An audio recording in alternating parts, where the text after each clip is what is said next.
This video is brought to you by True Tales of Buried Treasure, the largest collection of old treasure magazines in the West. On our website, you can search for individual treasure stories by region, or buy our original magazines themselves. To pay us a visit, please click on the link in the description. Enjoy. Somewhere along the banks of Assassination Creek, nestled in the Catskill Mountains near Phoenicia, New York, lies a buried iron box rumored to contain $7 million. The man responsible for hiding this fortune was none other than Arthur Flegenheimer, better known by his alias Dutch Schultz. The story of how the treasure came to be buried is a testament to the greed, ruthlessness, and ambition that defined Schultz's brief but violent career in crime. By the time his life was cut short at 33, he was reportedly responsible for 136 murders, carried out by his gang using knives, ice picks, garrotes, shotguns, machine guns, and revolvers, depending on each assassin's preferred method. In some cases, they even invented new ways to eliminate the competition. But back to the treasure. Schultz had an ironworker from the Bronx, Tommy Keel, construct a custom-made iron box to his exact specifications.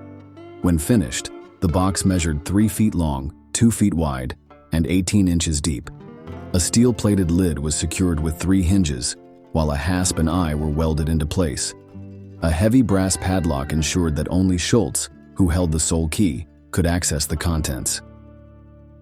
On a night in April 1933, under the watchful eyes of 8 of his closest associates, Schultz filled the box with $7 million in $1,000 bills, along with jewelry, gold coins, negotiable securities, and a few other valuables. He locked the box, securing the key on his pocket watch chain. Among those present were his lawyer, Dixie Davis, and his trusted chauffeur and bodyguard, Lulu Rosenkrantz. Also in attendance were Otto Biederman, better known as Abadaba, his bookkeeper, as well as 2 of his top enforcers, Abe Misfit Landau and Marty Krompier. 3 other gang members rounded out the audience. Schultz explained the reasoning behind his secret stash. "I've been indicted by the feds for income tax evasion. I know I'll have to serve a long stretch in prison, so I want to have something set aside for a rainy day when I get out." With Lulu's help, Schultz loaded the box into his bulletproof Packard sedan and sped off into the night, heading toward Phoenicia, a favored retreat for mobsters of the era. Upon reaching their destination, Schultz ordered Lulu to pull over near a grove of towering pine trees on the left bank of the Assassination Creek. There, under cover of darkness, they buried the iron box, though some reports claim it was actually made of steel. Despite decades of treasure hunts and speculation, no one has ever found the legendary cache. If the stories are true, it still rests beneath the earth, hidden away in its secret burial site. Arthur Flegenheimer was born in the Bronx in 1902, the son of a saloon keeper and his less-than-pious wife. He dropped out of school in the 7th grade and, by the age of 12, had already embraced a life of crime. Nicknamed Dutch, he became a member of the Frog Hollow Gang, where he wielded a woolen sock filled with buckshot as a brutal weapon. He quickly built a reputation as a skilled mugger and thug, operating near the Bergen Social Club. Arrested twice for felonious assault with intent to rob, he managed to escape serious consequences the first time when terrified witnesses refused to testify. However, his luck ran out when he was caught looting a wealthy Fifth Avenue apartment. Initially sentenced to Welfare Island, his violent behavior led to a transfer to West Hampton Farms. Eventually, he escaped, only to be captured days later and placed in solitary confinement for a month. After serving 15 months, he was released back into the world, a hardened criminal at just 18 years old. With his time in what was effectively a crime college behind him, Schultz wasted no time organizing his own gang. He specialized in hijacking delivery trucks and fencing stolen goods. Over the next few years, Dutch Schultz evolved into a cunning, ruthless, and highly secretive figure, a man whose leadership skills made him a formidable force in the underworld. And somewhere, buried along the banks of Assassination Creek, the remnants of his empire may still lie, waiting to be uncovered. Dutch Schultz was arrested multiple times for robbery, grand theft, disorderly conduct, and felonious assault. Yet, each time, the charges were either dropped due to lack of evidence, often because terrified witnesses refused to testify or dismissed after a well-placed payoff to the police. In 1928, Schultz partnered with Joe Noe in the highly profitable business of hijacking beer trucks. They bought their own fleet and hired mobsters to drive them, aggressively muscling in on the Bronx bootleggers who were running beer from New Jersey. The local competition didn't take kindly to their intrusion, and before long, Joe Noe was assassinated. Seeking revenge for his partner's murder, Schultz orchestrated several ruthless hits of his own. His cold-blooded efficiency caught the attention of two major crime figures, Dandy Phil Castle and his boss Frankie Costello. They approached Dutch with an offer to join their elite underworld organization. Schultz accepted, and his rise through the ranks was swift. By 1930, he had built a multi-million-dollar criminal empire, dominating the lucrative beer territory in Harlem and New York's West Side. As part of his takeover, he seized control of 17 garages, expanded his fleet of delivery trucks, and acquired a Bronx cooperative business. He soon extended his reach beyond bootlegging, moving into the protection racket, targeting restaurants and speakeasies. But one of his biggest moneymakers was Harlem's numbers racket, which brought in over $1 million a year. Schultz's personal income soared to over $20,000 a week, yet his greed knew no bounds. He ordered his bookkeeper Otto Abadaba Biederman to manipulate the policy slips, ensuring that only the least played numbers won, further padding his already massive profits. Abadaba earned his nickname honestly. He was a mathematical genius, often called the human adding machine. But running double books for Dutch Schultz eventually attracted the wrong kind of attention. Two Irish mobsters, Pat and Vincent Mad Mick Call, suspected that Dutch was skimming profits from their beer distribution business. To investigate, they sent Pete Call to meet with Schultz's bookkeeper. But when Pete confronted Abadaba at the club, Dutch had already made up his mind. "You think I'm pulling a fast shuffle?" Dutch asked mockingly. "Well, let's have a look, pal."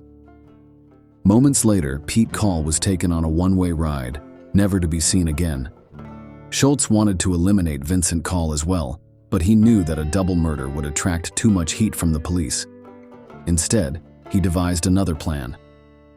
"Let's put the Mick on ice for a couple of years," he suggested. He tipped off the authorities that Vincent Call was carrying an illegal firearm, violating the Sullivan Act. The police quickly arrested Call, and bail was set at $10,000. However, Call's ally, Fats McCarthy, paid the bond, and soon the Mad Mick was back on the streets. When Schultz received word that Call had been released, he realized he had made a dangerous miscalculation.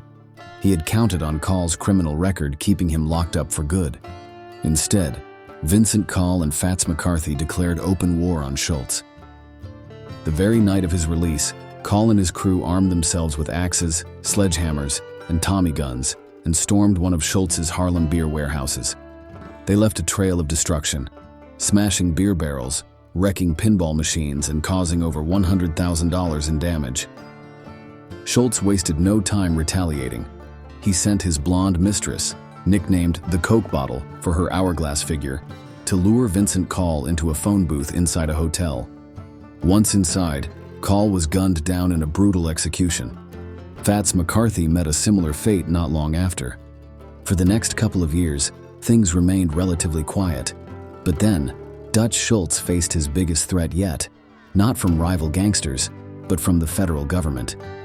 He was indicted for tax evasion when Internal Revenue Service inspectors demanded an explanation for his vast income and why he had never paid taxes. They ordered him to turn over his financial records. Somehow, in the confusion, Abadaba handed over the wrong set of books. That mistake sealed Schultz's fate. He was indicted in absentia, marking the beginning of his downfall. Dutch Schultz tried to use his political connections in New Jersey, Connecticut, Pennsylvania, and New York to avoid federal prison. His lawyer, Dixie Davis, attempted to arrange a deal in Washington, hoping to buy Schultz's freedom. Meanwhile, the FBI and other law enforcement agencies launched a massive manhunt. Agents were dispatched as far as Canada, South America, Cuba, Bermuda, and even Rome, Italy, following every rumor about Schultz's whereabouts. But the elusive gangster had cleverly hidden himself away in a Bridgeport, Connecticut safe house, accompanied by several key members of his mob and their girlfriends. They lived lavishly for a while, enjoying their temporary escape from justice. While Schultz was in hiding, another ruthless racketeer, Louis Lepke Buchalter, saw an opportunity. He violently took over Schultz's protection racket, telling those he intended to dominate, "The feds will put Dutch away for twice as long now that he's on the run." At the same time, Charles Lucky Luciano seized control of Schultz's prostitution and numbers rackets. He then summoned Bo Weinberg, one of Schultz's top lieutenants, for a meeting. "You and Dutch's boys are betting on a nag running backward," Luciano said. "Dutch is looking at a federal stretch of 10, maybe 20 years. I'll lay 10-1 odds he won't beat the rap." Weinberg, unimpressed, responded, "That's not why you called me here, just tell me what you want." Luciano made his offer. He wanted Weinberg to work for him and bring as many of Schultz's former men into the syndicate as possible. Weinberg agreed, convincing most of Schultz's crew to switch their loyalty to Luciano. When Schultz discovered the betrayal and realized his empire was crumbling, he summoned Dixie Davis and his few remaining loyal men. That was when he decided that if he was going to prison, he needed a financial safety net for when he got out. Dutch never told anyone where he buried his treasure, but unbeknownst to him, Lulu Rosenkrantz had secretly drawn a crude map of the location. By the time law enforcement finally caught up with Schultz, his trial had been moved to Malone, New York, and countless bribes had already changed hands. The jury struggled to determine his true income, and due to insufficient evidence, Arthur Flegenheimer, better known as Dutch Schultz, was acquitted. He walked out of the courthouse a free man, but with vengeance burning in his heart. Schultz returned triumphantly to what was left of his criminal empire and set up new headquarters in the back room of the Palace Chop House and Tavern in Newark, New Jersey. By then, Prohibition had been repealed, and organized crime had evolved into a highly efficient, corporate-like syndicate. The crime bosses who had taken over Schultz's former operations now saw him as an outsider. The most hostile among them were the Amberg brothers, Pretty Louie and Pete, who had seized control of Schultz's lucrative loan shark business in Brooklyn. When Schultz attempted to reclaim his territory by opening a competing office on Pitkin Avenue, the Ambergs responded swiftly. His 2 employees were murdered. The escalating violence came to a head on September 18, 1935. 2 weeks later, Schultz retaliated. On September 30th, his gunmen tracked down Pete Amberg and his chauffeur, lined them up against a wall and riddled them with bullets from a machine gun. Schultz's men also captured Frank Teitelbaum, another Amberg enforcer. They took him to a hotel, where they dismembered him with a Boy Scout hand axe. His remains were disposed of in a particularly gruesome fashion. Smaller body parts were flushed down the toilet, while his torso was stuffed into a box and abandoned near the Brooklyn Navy Yard. The wave of murders sent shockwaves through the underworld. Crime bosses gathered and came to a unanimous conclusion. There was only one man responsible for this renewed bloodshed: Dutch Schultz. A contract was put out on his life. The hit was assigned to Charlie the Bug Workman, Luciano's most feared assassin. His lookout and backup was Mendy Weiss, a garrote specialist, and the getaway driver was a mobster known only as Piggy. On the night of October 23, 1935, about a month after Schultz had reignited his war, Workman, Weiss, and Piggy drove to the Palace Chop House in Newark. Inside, the bartender spotted the unmistakable bulge of a gun under Workman's coat and immediately dropped to the floor, bracing for the inevitable gunfire. Workman walked straight into the men's washroom, quickly pushed open the door, and fired. He had unknowingly caught Schultz off guard, shooting him in the back. The gangster collapsed, screaming in pain. Workman then turned his attention to Schultz's private office, where he gunned down Lulu Rosenkrantz, Abadaba Biederman, and Abe Misfit Landau in a brutal execution. The bartender, despite witnessing the carnage, called for an ambulance. By 10:30 p.m., Schultz was rushed to Newark City Hospital. As he lay on the stretcher, detectives pressed him for information. Between groans, he muttered, "Hell, I don't know. I was in the washroom washing my hands when some guy came in and started shooting. God, the pain is awful. Hey doc, give me something for the pain. "I don't know nothing, leave me alone." Doctors determined his injuries were fatal. 3 .45 caliber slugs had torn his liver in half, shredded both kidneys, and punctured a lung. After emergency surgery, Schultz was placed in a private hospital room under police guard.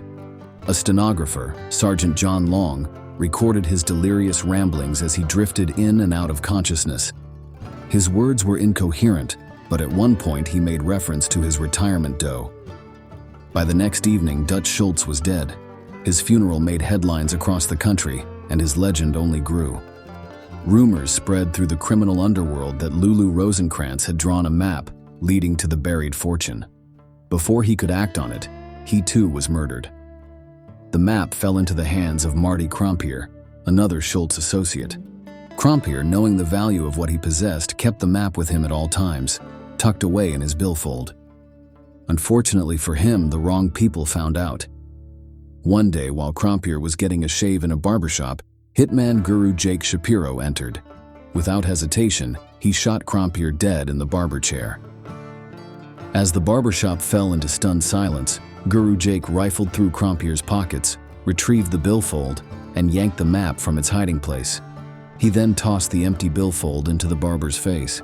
"Take this, punk," he sneered. "It's Marty's last tip." Guru Jake vanished into the crowded streets, disappearing into the chaos. Newspaper and police reports suggest that after the hit on Krompier, both the FBI and the Internal Revenue Service took a keen interest in tracking down the missing treasure. Agents kept close tabs on Guru Jake, eventually tracing him to Kingston, New York at the Sheldrake Country Club in the Catskills. But despite their efforts, neither agency believed he had ever reached the Phoenicia burial site. The map was lost once again, and no one knows if he ever made a serious attempt to find the treasure. Guru Jake was later arrested, convicted of Krompier's murder, and executed at Sing Sing. As for Dutch Schultz's buried fortune, if it ever existed, it remains one of the most tantalizing lost treasures of the modern era. Some believe the iron box filled with cash and gold is still hidden somewhere near H.M.S Creek, waiting to be discovered. More than 80 years have passed, but the legend lives on. Thanks for watching. If you'd like to read the original article or purchase the magazine from which it was taken, please check out our website, truetalesofburiedtreasure.com.